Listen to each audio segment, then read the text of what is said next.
See, you know, I tell you what, just preaching love is not going to cause people to purify their lives.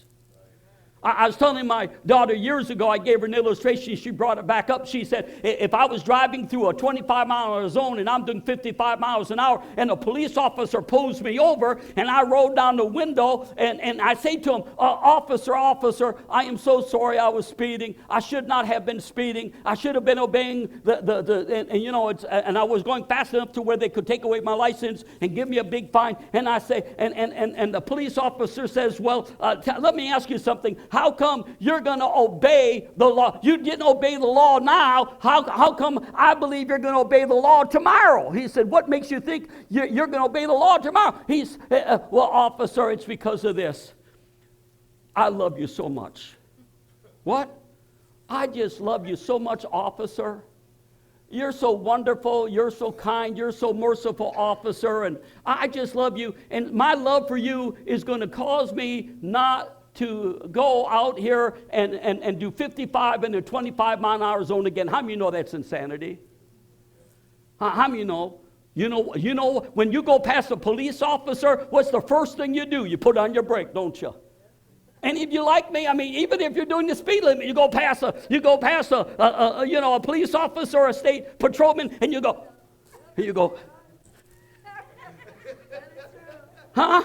And if you are doing 15 miles an hour, right, you're praying, aren't you? Oh, God, let them have mercy on me. Oh, God, let them not get me, no, God. Oh, God, you're looking in your mirror even 5 miles down the road. Maybe the guy's just playing hard to catch, maybe he'll let me get away 15 miles and he'll come after me. You ever thought like that? You know what put your brake on? You know what caused you to come down to the speed limit? Fear. Not a satanic fear. A healthy fear, because there's punishment for breaking the law. Listen, if there is no punishment for breaking the laws in a nation, it will be anarchy.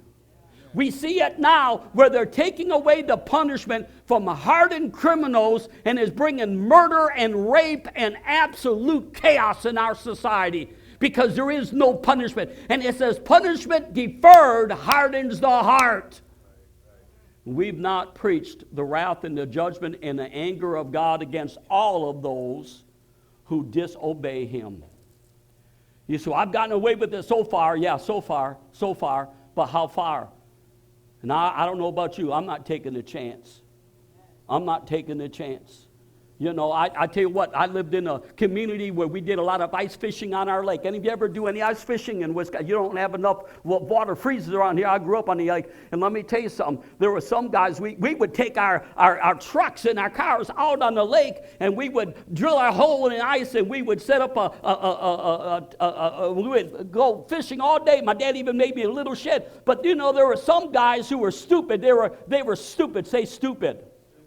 They didn't use wisdom. They didn't walk out there and take a chisel and an auger and find out, well, do we have 6 inches of ice? They would just look and say, oh, the lake's froze. I mean, more than once. And we'd go past Fathom Lake, and we'd see vehicles out there that were sunk.